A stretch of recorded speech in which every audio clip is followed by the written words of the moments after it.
Lebanon সহ মধ্যপ্রাচ্যের সব রণাঙ্গনে চলমান যুদ্ধ স্থায়ীভাবে বন্ধের লক্ষ্যে যুক্তরাষ্ট্রকে ১৪ দফার একটি নতুন শান্তি প্রস্তাব দিয়েছে ইরান। পাকিস্তান সরকারের মধ্যস্থতায় এই কূটনৈতিক প্রক্রিয়াটি পরিচালিত হচ্ছে। মার্কিন প্রেসিডেন্ট ডোনাল্ড ট্রাম্প প্রস্তাবটি পর্যালোচনার ঘোষণা দিলেও এর গ্রহণযোগ্যতা নিয়ে গভীর সংশয় প্রকাশ করেছেন। They told me about the concept of the deal. They're going to give me the exact wording now. Yeah. নিজের সোশ্যাল মিডিয়া প্ল্যাটফর্ম ট্রুথ সোশ্যালে দেওয়া এক পোস্টে ট্রাম্প লিখেছেন, ইরান আমাদের কাছে যে পরিকল্পনা পাঠিয়েছে তা আমি শিগগিরই পর্যালোচনা করব। তবে গত ৪৭ বছরে মানবতার এবং বিশ্বের যে ক্ষতি তারা করেছে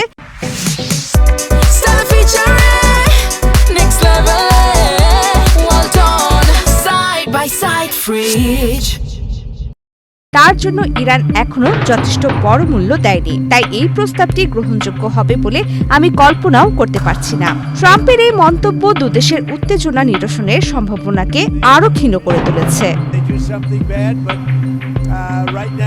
ইরানের আধা সরকারি সংবাদ মাধ্যম তাসনিম নিউজের তথ্য মতে সম্প্রতি যুক্তরাষ্ট্র ইরানকে ৯ দফার একটি শান্তি প্রস্তাব দিয়েছিল। তেহরান সেই প্রস্তাবের পাল্টা জবাবে এই ১৪ দফা পরিকল্পনা জমা দিল। ইরানের উপপররাষ্ট্রমন্ত্রী কাজেম ঘুরি বাবাদি জানিয়েছেন, তারা কেবল সাময়িক যুদ্ধবিরতি নয় বরং সংকটের স্থায়ী সমাধান চান। তিনি বলেন, এখন বল যুক্তরাষ্ট্রের কোর্টে। তারা কূটনীতির পথে হাঁটবে নাকি সংঘাত বজায় রাখবে সেই সিদ্ধান্ত তাদেরই নিতে হবে।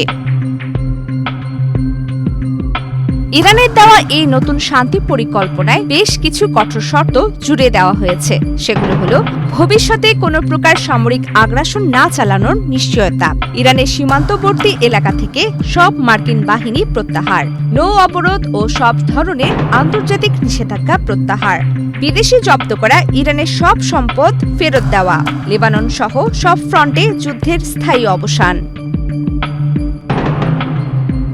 যুক্তরাষ্ট্র আলোচনার জন্য ২ মাস সময় চাইলেও ইরান সাফ জানিয়ে দিয়েছে, যাবতীয় সমস্যার সমাধান ৩০ দিনের মধ্যেই হতে হবে। গত ১১ এপ্রিল পাকিস্তানের ইসলামাবাদে ২ দেশের মধ্যে প্রথম দফার আলোচনা ব্যর্থ হওয়ার পর এটি শান্তির সবচেয়ে বড় কূটনৈতিক উদ্যোগ। তবে ট্রাম্পের অনড় অবস্থান মধ্যপ্রাচ্যে শান্তি ফেরানোর এই নতুন প্রচেষ্টাকে গভীর উদ্বেগের মুখে ঠেলে দিয়েছে।